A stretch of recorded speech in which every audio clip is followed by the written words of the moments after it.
want to know the whereabouts of our daughters. Our daughters are 14, 16, 15 years old. Where are they? Who has taken them away from us? What is happening with them? I want to talk with my daughter. I want to hear her voice, to find out whether she is alive or not. I want nothing more. I want to hear my daughter's voice.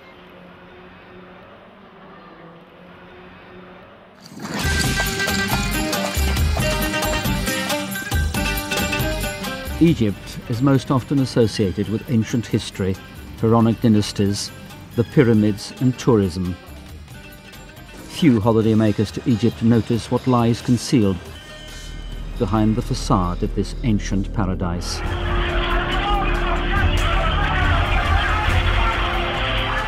In 2011, acts of terror against Christians, which make up a mere 15% of the total population of 80 million, escalated.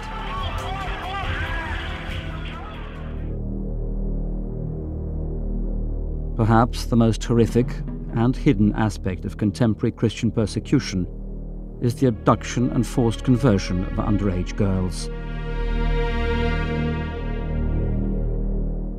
Instances of forceful conversions to Islam have been prevalent in Egypt since the beginning of the 1990s, ever since Islamic and Sharia groups began to spring up. These incidents took place under the patronage of the National Security Agency. After the revolution and the disbanding of the agency, Salafists began acting in accordance with their own aims. After the revolution, we noticed how their interest turned towards 11, 12 and 13-year-olds. There is a whole group of girls this age who have totally disappeared. One of such abducted Egyptian Christian girls is 14-year-old Nadia Said Makram, who vanished while visiting a church. I led her to church. When the church service began, I went outside for a moment. On my return, Nadia was gone. We went outside and searched the streets. Then we came back to church, but she was nowhere to be seen. And then they suddenly told me, "Your daughter has been kidnapped."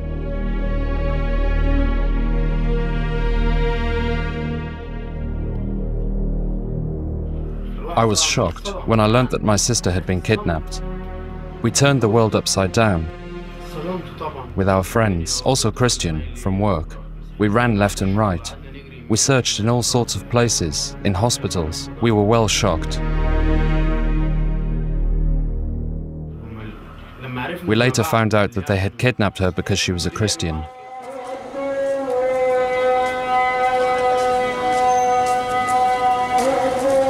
Kidnappings are tragically increasingly the order of the day in Egypt.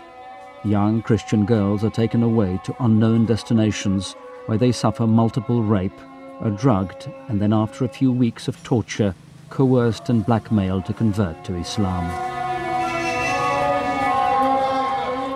If a young Christian girl disappears in Egypt today, then it is more than likely that in a month or two she will appear in a video clip, admitting that she has become a Muslim of her own free will. The moment she makes such a declaration, she officially becomes a Muslim, and her Christian family lose all rights to her.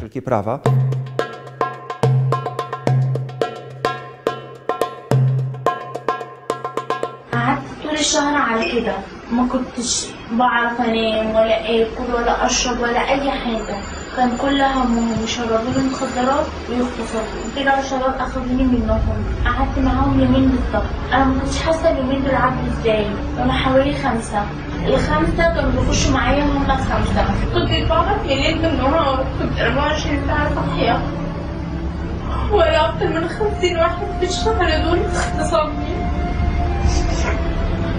عشان انا مسيحيه.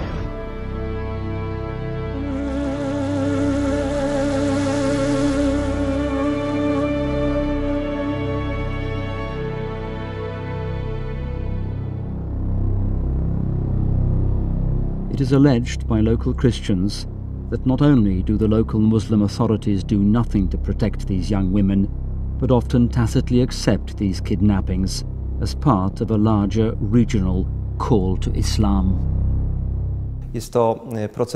These acts are also financed by Islamic backers from outside Egypt.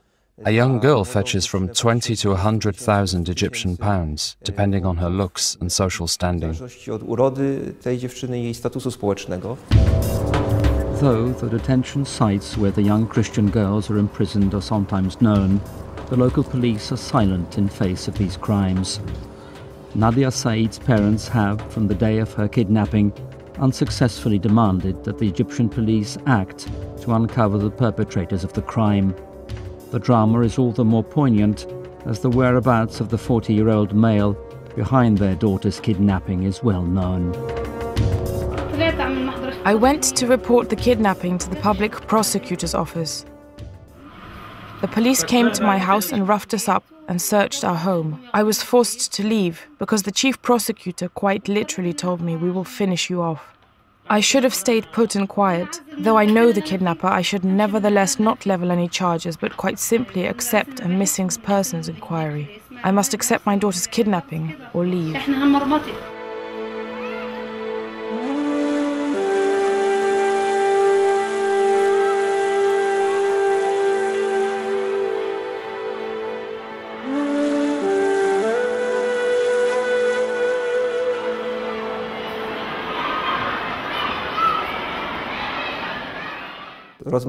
I talked with a certain Christian from Egypt who told me that they often know where such girls are kept, but are incapable of doing anything about it. The only thing that remains for them to do is to walk around such a house and pray.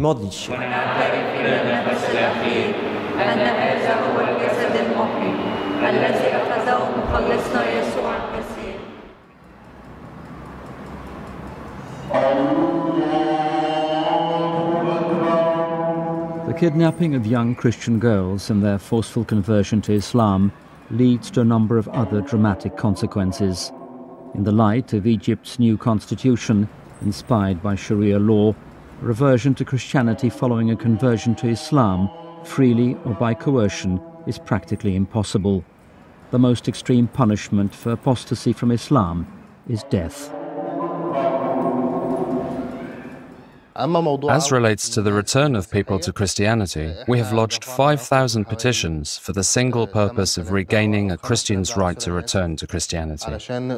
Of course, such acts are not bereft of problems, difficulties and the harassment by fanatics when they find out that, having converted to Islam, they now want to return to Christianity.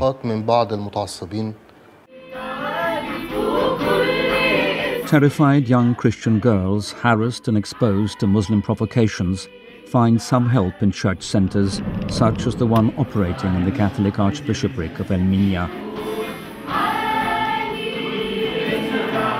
Apart from material assistance, they, above all else, receive spiritual and psychological support. We try to talk with the girls about any problem that might have occurred, attacks, rape. We try to convince them to stay here for a while, to recuperate, and thus enable them to become valuable members of society anew. A girl comes here to be rehabilitated and can stay here from 6 months to a year, even more than a year. We then give her a curator, and this curator, even when she leaves, never leaves her. When a girl comes here, she doesn't pay for anything. The bishopric takes responsibility for everything about her, whether her beliefs, her life, as well as all health and social matters.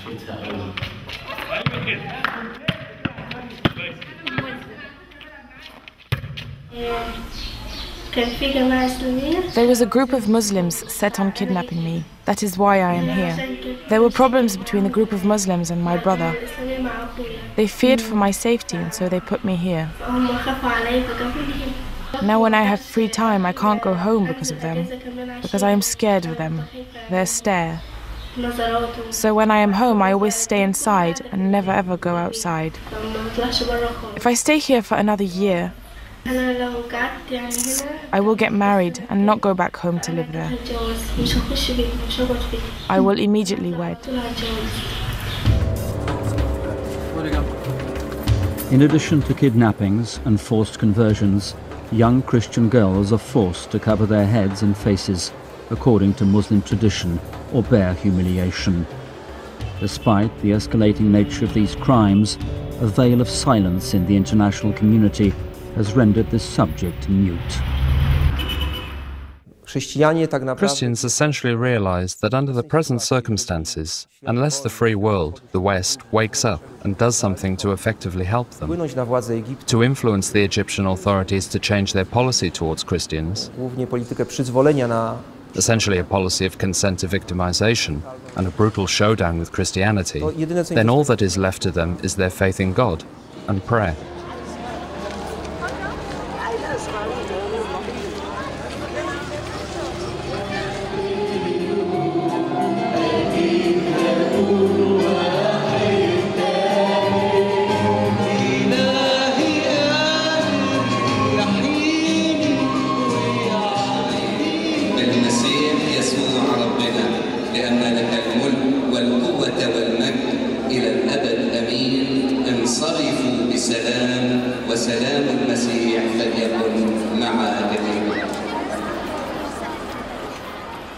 This is a photograph of when she was very small. This is a picture from when she was taking her grammar school entrance exam. This is a picture of Nadia with her father and siblings. This is a picture of Nadia. This is a picture of Nadia.